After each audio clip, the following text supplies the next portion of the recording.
प्रलोभन देकर, भय दिखलाकर, लोभ लालच देकर उनका धर्मांतरण कर रही थी, उनसे बेगारी करवाई जाती थी। जैसा कि कुछ समय तक यहां भी जनजाति समाज के ऊपर बेगारी का समय चलता था, उसे मैंने अपनी आंखों से देखा है। एक चौकीदार जाता था और गांव में चिल्लाता था, बेगारी चलन है रे। तो पूरा पूरा गांव, जो प्रसूता स्त्रियां होती थी, वो भी अपने बच्चों को लेकर के जंगल में बेगारी करने जाया करती थी। ऐसा समय था। उस समय भी यही दावानल चल रहा था। बिरसा मुंडा ने हिंदू धर्म और ईसाई धर्म का बहुत बारीकी से अध्ययन किया और उन्होंने पाया कि हमारा जो शोषित, पीड़ित, दबा कुचला समाज है, ये न तो ईसाई धर्म की कुरीतियों को, उसमें जो बुराइयां हैं उनको समझ पा रहा है, और न ही हिंदू धर्म को हृदयस्थ कर पा रहा है, अपना पा रहा है, और न उसके मनोभावों को, उसके विचारों को समझ पा रहा है।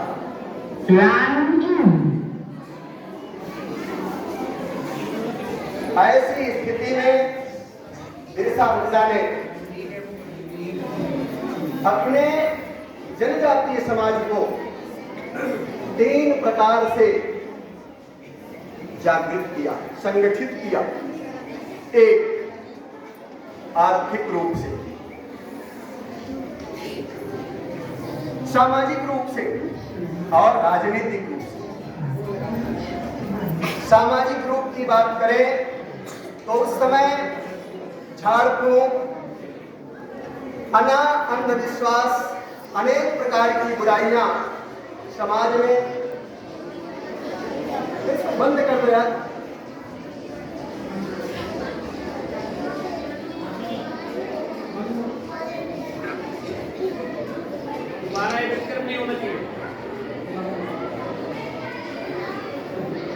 ऐसा समाज का एक ढांचा बना हुआ था, झाड़ फूंक के नाम पर, लोभ लालच देकर समाज को बरगलाया जा रहा था। बिरसा मुंडा ने स्वच्छता और चारित्र्य की शिक्षा के प्रति समाज को जागृत किया, स्वास्थ्य के प्रति जागृत किया, स्वच्छता के प्रति जागृत किया। ये नित्य का नियम होता है।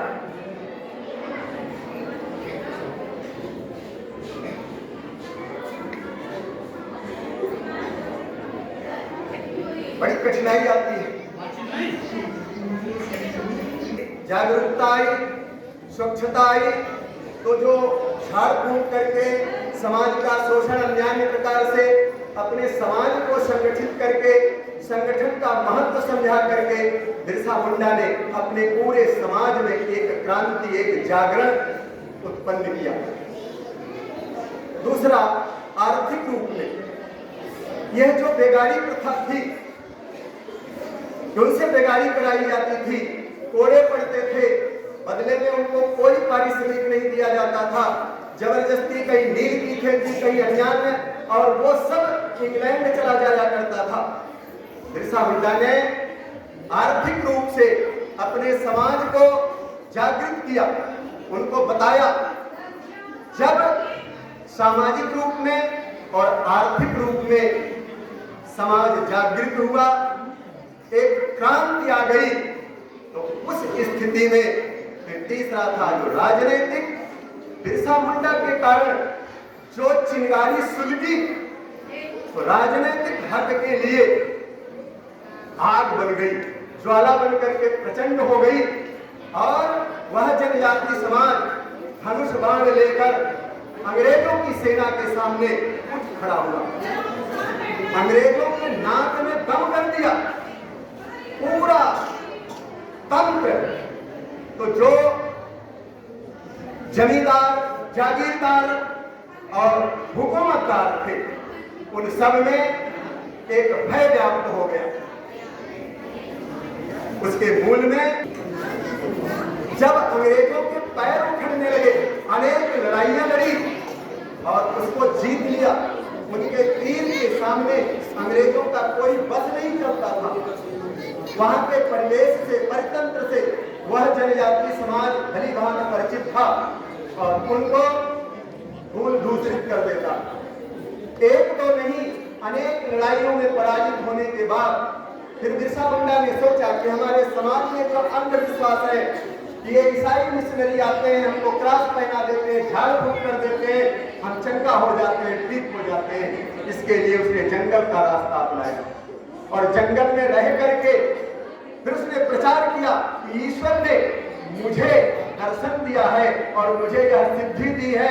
लोगों को झाड़ फूक करके और उनको सही रास्ता दिखाने लगा। जनजातीय समाज बिरसा मुंडा को भगवान बिरसा मुंडा कह करके पूजने लगा।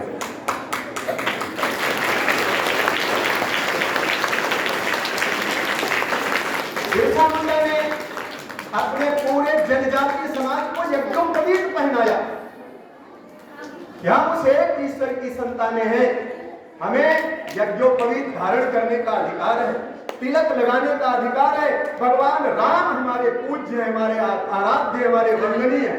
जन जन ने राम को स्थापित कराया बिरसा मुंडा ने। पूरे जनजातीय समाज में, पूरे देश में जितने जनजातीय हैं, केवल और केवल बिरसा मुंडा को यह गौरव प्राप्त है कि भारत के संसद के संग्रहालय में बिरसा मुंडा की तस्वीर लगी हुई है और यह गौरव केवल बिरसा मुंडा को प्राप्त है। बहुत बड़ी बात है, भारत के संग्रहालय में बिरसा मुंडा की तस्वीर लगी हुई है। सामान्य बात नहीं है।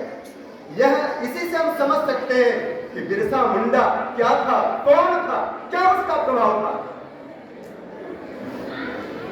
अंग्रेजों के नाक में दम कर दिया और वहां के समाज को अनेक बुराइयों से, अनेक कुरीतियों से, सामाजिक, आर्थिक और राजनीतिक दृष्टि से एक जागृत कर दिया, एक नूतन चेतना ला दिया और वह समाज उठ खड़ा हुआ।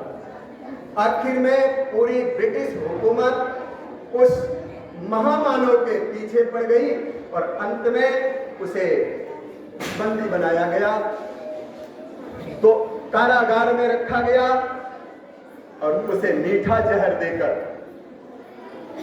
गाल के गाल में पहुंचा दिया गया।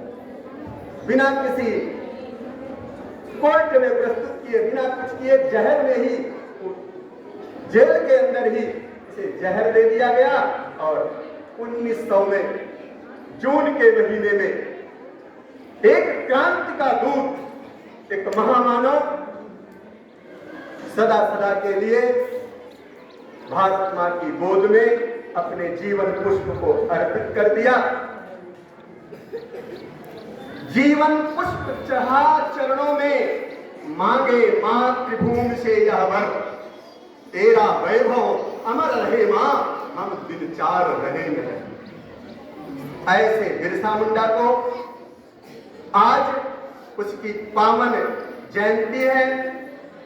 हमारे भारत सरकार ने इसे जनजाति गौरव दिवस के रूप में मनाने की सुंदर परिपाटी, इसके पूर्व की सरकारों ने उस पर ध्यान नहीं दिया।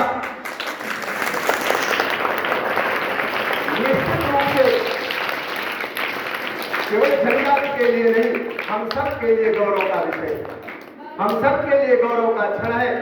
आज इस प्रस्ताविकी के रूप में हम बिरसा मुंडा के पावन चरणों में अपनी श्रद्धा भावना अर्पित करते हुए उनका पावन स्मरण करते हैं। देश को बंटने से, टूटने से जिन्होंने बचाया, जनजातियों में देशभक्ति का एक जज्बा स्थापित किया, अपने मानवेंद्रों के, अपने श्रद्धा केंद्रों पर गंगा, गायत्री और गौ के प्रति, मर्यादा पुरुषोत्तम भगवान राम के प्रति जन जन में, जनजातीय समाज में जो एक नवचेतना जागृत किया, इसके लिए पुनः पुनः भगवान बिरसा मुंडा का, जनजातीय समाज जिन्हें भगवान बिरसा मुंडा कह करके पूजता है, ऐसे बिरसा मुंडा का पावन स्मरण करते हुए उनके चरणों में अपनी भावांजलि, स्नेहांजलि, श्रद्धांजलि अर्पित करते हुए पुनः पुनः एक बार हमारे साथ सभी भैया बहन, मातृशक्ति सभी लोग जय घोष करेंगे। भारत माता की जय, भारत माता की जय, भारत माता की जय, वंदे वंदे वंदे। बहुत बहुत धन्यवाद। जय हिंद, जय भारत, जय जगत।